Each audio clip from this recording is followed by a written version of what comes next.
Pela entrevista. Por que o senhor foi ao STF pedindo para suspender as investigações do Ministério Público do Rio de Janeiro, já que o senhor só é citado, não é nem investigado? Bom, em primeiro lugar, obrigado pela Record, por me dar essa oportunidade de resgatar a verdade sobre os fatos, diferente do que tem acontecido em outros veículos de comunicação. Bom, no dia 7 de janeiro, eu fui intimado pelo Ministério Público para comparecer até lá e prestar os esclarecimentos. Então, enviei o meu advogado para que tomasse ciência de que condição eu estava indo, para ser ouvido. Foi quando um membro do Ministério Público disse, olha, ele está vendo a condição de investigado, e trouxe para mim a cópia dos autos. Eu queria saber o que estava acontecendo. O senhor não sabia que era investigado? Não sabia, até então não sabia que estava sendo investigado. Só que não apenas não sabia, e quando eu tive acesso aos autos, eu descobri o seguinte, que o Ministério Público já estava me investigando ocultamente desde meados do ano passado. Espera aí. E, além disso, utilizando vários atos ao longo desse procedimento, ilegais também. E pior, descobri que o meu sigilo bancário havia sido quebrado também de forma ilegal, sem a devida autorização judicial. Quer dizer, sequer o Ministério Público buscou a jurisdição competente, o TJ do Rio de Janeiro, ou o órgão competente que fosse, para ter autorização para continuar a fazer isso.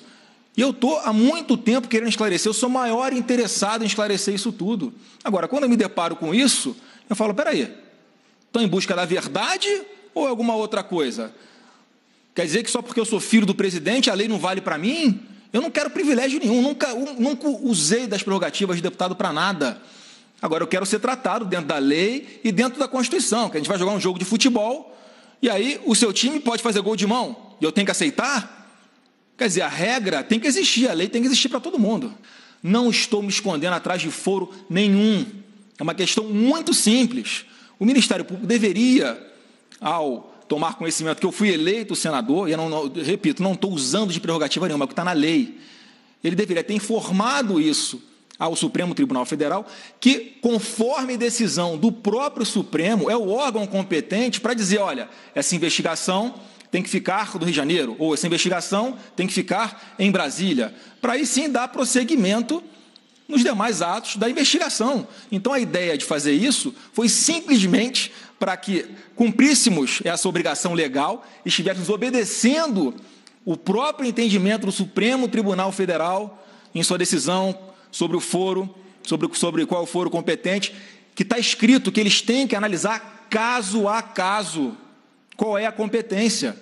Então, nada mais do que consultar o órgão competente, é o que está dentro da lei, o que o Ministério Público deveria ter feito de ofício e não fez. Então, não estou me escondendo de foro nenhum, não tenho nada para esconder de ninguém, não me preocupo com a investigação de quem quer que seja, aonde o Supremo determinar que eu tenho que ir para prestar os devidos esclarecimentos, eu vou fazer. Se for no Rio, vai ser no Rio. Se for na Procuradoria-Geral da República, sem problema nenhum. Se eles acharem que tem alguma coisa que eu preciso esclarecer lá na PGR, eu vou sem problema nenhum, não tenho nada a esconder de ninguém. Agora, eu exijo, como qualquer cidadão desse país, que a lei valha para mim também, que a Constituição seja respeitada para mim também. Não é porque eu sou filho do presidente que eu tenho que ser alvo de um procedimento que não está respeitando a legalidade. Agora, o senhor foi ao Supremo para poder questionar, justamente porque o senhor tem foro. No entanto, o senhor... Não é porque eu tenho foro, na verdade é um questionamento, é uma obrigação, que a própria decisão do Supremo, dada há pouco tempo, exige. Agora, o senhor tem que parar, contra o foro. Tem que parar. Eu sou contra o foro, agora não é uma escolha minha. O foro é por prerrogativa de função. Então, querendo ou não querendo, eu tenho que entrar com o remédio legal no órgão competente. Se eu entrasse no TJ, por exemplo, não é o órgão competente, tinha que ser lá. O STF é o único órgão que pode falar qual é o foro. Então, não estou me escondendo de nada. Não estou defendendo foro privilegiado nenhum para mim. Repito aqui, eu vou aonde tiver que ir para esclarecer qualquer coisa, eu sou o maior interessado. Agora, o senhor acha que essa atuação do COAF é uma tentativa aí de um terceiro turno das eleições, uma tentativa de prejudicar o governo do seu pai? Olha, eu não sei de onde está vindo esse direcionamento, mas eu não tenho a menor dúvida que comigo está tendo um tratamento diferenciado. Por que com todos os outros parlamentares, que também têm assessores numa situação similar, que não é igual, porque a minha situação é diferente, não tem nada comigo, não era eu investigado, descobri agora, mas a movimentação ativa tinha sido na conta do meu ex-assessor, por que não tem o mesmo tratamento com os outros? Quantos assessores de outros deputados já foram intimados? Quantos já foram ouvidos? Então, não quero privilégio nenhum, estou insistindo nisso. Eu só quero ter um tratamento dentro da lei, isento, mais nada. O senhor está me dizendo que teve uma quebra de sigilo, então? Teve quebra de sigilo, está lá a movimentação. Quanto entrou na minha conta, de que forma, quanto eu gastei de cartão de crédito, quanto que saiu, quanto que eu recebi de salário. Peraí, eu estou sendo investigado desde meados do ano passado.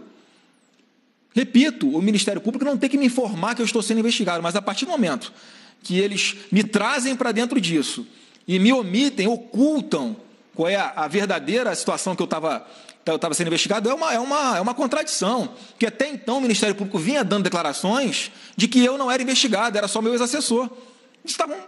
Quando a gente pega os autos, você vê que ele está mentindo. Então, assim, eu só quero a verdade, mais nada. Agora, o senhor acha que o seu ex-assessor, Fabrício Queiroz, já deveria ter prestado os esclarecimentos, porque ele já foi chamado algumas vezes, não compareceu, e isso acaba criando uma certa comoção em torno desse assunto? Há uma exploração em torno desse assunto, porque ele é o pivô disso, o meu ex-assessor. Agora, eu não tenho culpa se o cara teve um câncer e teve que tratar isso de uma forma emergencial, urgente. O cara está lá no hospital, vai começar a quimioterapia, não sei quando. Também fico sabendo pelo jornal, pela imprensa, que eu não tenho mais contato com ele. Eu nem posso ter contato com ele, senão vão acabar falando que eu estou combinando versão. E eu não quero nada disso, eu quero transparência. Agora, eu quero transparência com respeito dentro da lei. Agora, óbvio que quanto mais ele demora, mais me prejudica. Que continua essa espada sobre a minha cabeça, como se eu tivesse alguma responsabilidade por atos de terceiros que eu não tenho. Ele é uma pessoa, eu sou outra. Eu não tenho a menor condição de saber o que as pessoas do meu gabinete fazem da porta para fora. Imagina quantas pessoas que trabalham ali comigo, que prestam o serviço direitinho, todo mundo trabalha no meu gabinete. Essa versão absurda que estão dando de funcionário fantasma é mentira. Aqui na Assembleia, como no meu gabinete, como no de qualquer outro deputado, de qualquer outra repartição pública, não há uma dedicação exclusiva àquilo ali. A pessoa pode ter um comércio fora ali do trabalho da Assembleia, do meu gabinete, pode ter uma outra atividade. Não tem problema, não há nenhuma ilegalidade nisso. Ela pode trabalhar, me trazer o trabalho por retorno político, o fruto político do trabalho dela, e ela exercer uma outra atividade, complementar a sua renda de uma forma legal. Então, insistem o tempo todo com a versão que é mentirosa. Ok. Obrigada pela entrevista. Eu agradeço mais uma vez a oportunidade de restabelecer a verdade. O presidente Jair Bolsonaro assinou hoje a medida provisória que vai permitir um pente fino no INSS. A expectativa do governo é de conseguir uma economia de quase 10 bilhões de reais. A medida provisória assinada pelo presidente Jair Bolsonaro será uma ferramenta do governo para combater fraudes em benefícios da Previdência. A estimativa é de que exista fraude em pelo menos 3 milhões de benefícios, concedidos pelo Instituto Nacional do Seguro Social, INSS. E uma das metas que está sendo estabelecida pelo governo é no sentido de criar mecanismos que nos permitam combater essas fraudes, dar eficiência ao sistema. Serão redirecionados aproximadamente 300 milhões de reais para o exercício deste combate. Entre as medidas propostas pela equipe econômica estão: comprovação de união estável para solicitar pensão por morte, prazo de 180 dias para pedir pensão por morte para filhos menores de 16 anos. Contribuição de 24 meses para a liberação do auxílio reclusão em caso de dependentes de presos em regime fechado. Criação de um cadastro de segurados especiais, que incluirá regras para a comprovação da atividade rural. Os peritos terão mais autonomia e gratificações para corrigir eventuais fraudes. Em muitos casos, o problema que ocasionou tanto aquele auxílio-doença ou aquela incapacidade momentânea ou até a sua aposentadoria, ele ao longo do tempo perdeu o efeito. E por isso a criação desse bônus de R$ 61,00, que será oferecido por cada um desses processos que estão sendo revisados. Sempre que houver indício de irregularidades ou erros na concessão, manutenção ou revisão dos benefícios, o INSS notificará o beneficiário para apresentar defesa em até 10 dias. Se os argumentos não forem aceitos, a pensão ou aposentadoria será suspensa, com prazo de 30 dias para recurso. A medida provisória vai ser publicada no Diário Oficial e já passará a vigorar. Será necessária a aprovação do Congresso Nacional em até 120 dias para que ela não perca a validade. O governo estima conseguir, com as medidas antifraude, uma economia de quase 10 bilhões de reais só no primeiro ano de vigência.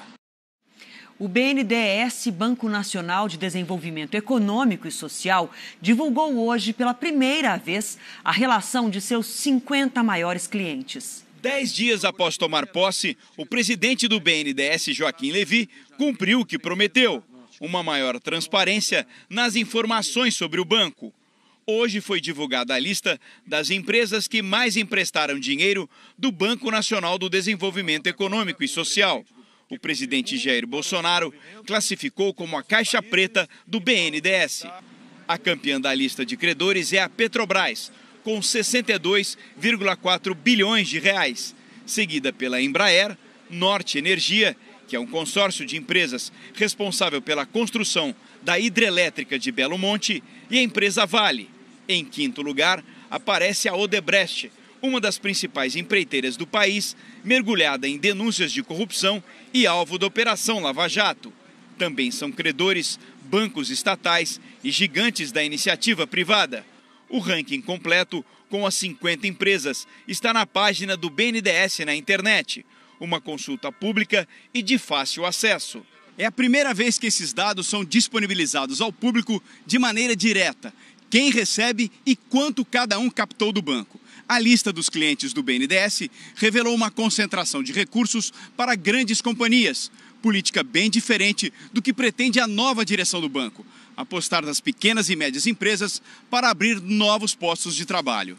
Assim que assumiu a direção do BNDES, Joaquim Levy confirmou que investimento nos setores de tecnologia e infraestrutura serão prioridade. Eu acho que a política monetária hoje ela é favorável na medida em que outros problemas do Brasil foram resolvidos, de tal maneira que quando houver um aumento de demanda, a oferta for capaz de responder sem que haja aumento de preços.